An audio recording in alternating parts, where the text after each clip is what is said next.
What's happening, YouTube? Welcome to the Mr. Winslow channel. I am Mr. Winslow, your host, and today we're going to be diving right into a topic that has the African American community, particularly the women in the African American community, raising more than a few eyebrows.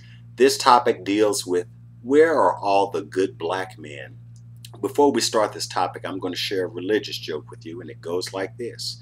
There was a holy man who was in his house, and the radio tells him that a massive flood is heading his way. This flood is going to be so massive that it promises to level anything in a 50-mile radius, and it is also urging people to do whatever they can to get out of its wake. He turns the radio off, gets on his knees, prays to God. Lord, I know you'd never leave me nor forsake me, and I know that that storm, that flood, whatever it is, does not even measure into the plan that you have for me. And I know I can stay right here and that flood's not going to do anything to me. Amen. Time passes. 10 minutes later, the floodwaters are up to his chest. He hears a loud honking outside, a loud horn honking.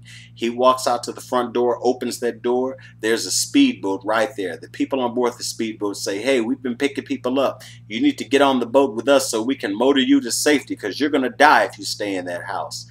The man says, nope, I had a conversation with God earlier today and I know I can stay here and nothing's going to happen to me. So you go ahead and go. I'm staying. The speedboat leaves. The water rises well above his head. Holy man is a good swimmer, so he treads water, he swims, he goes out to the outside of his house and climbs up on the roof. He sits Indian style on the roof and he's just saying, you know what, I'm not gonna die. All of a sudden, a huge CH-53 Super Stallion helicopter is right above his head. The people aboard the CH-53 get on the mic and say, hey, you need to go ahead and catch the ladder we're going to send down for you so we can save you, because if you stay down there, you're going to die. He just waves them off. He doesn't even want to go because he knows his faith is going to carry him home. So, helicopter leaves. Of course, the inevitable happens. He drowns. The water overtakes the city, the town. He's a part of the city and the town, so he's dead. He goes to heaven. He marches right up to God's throne and says, Lord, you promised you'd never leave me nor forsake me, but you let me drown and you let me die down there.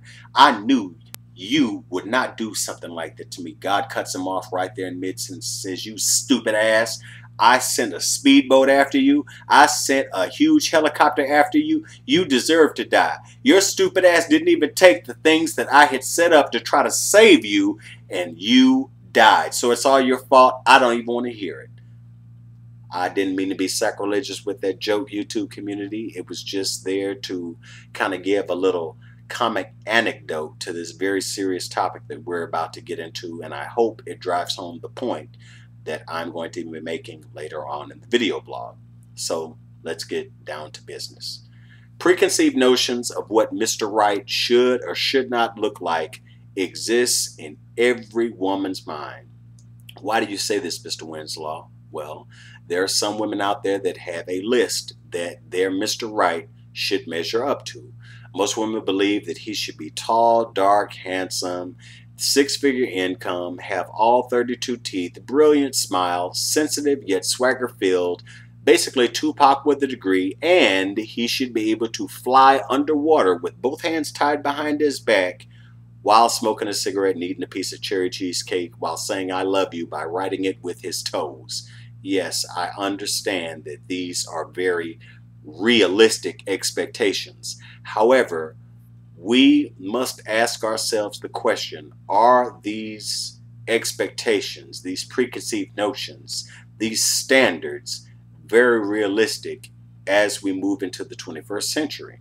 Well, having those preconceived notions or that list is fine, but how do you measure up in his eyes? How do you measure up in his eyes? More importantly, you might have seen Mr. Right, but you turned him down. Just like the joke that was at the beginning of the video blog where the holy man said, you know what, Lord, I know you're not going to let me die. But nonetheless, those examples of help that came for him, the speedboat that came for help, the helicopter that came for help, he waved him down. He turned him down. And that is the case with a lot of women, not all, but a lot of women in this day and age. That man may come in the form of something that your list may not possess. He may not be tall, dark, and handsome. He may be tall, dark, and semi-handsome. He may not have all 32 teeth. Now, he may not even have some of the other things involved, like a six-figure income, or he may not be the CEO of a huge Fortune 500 company.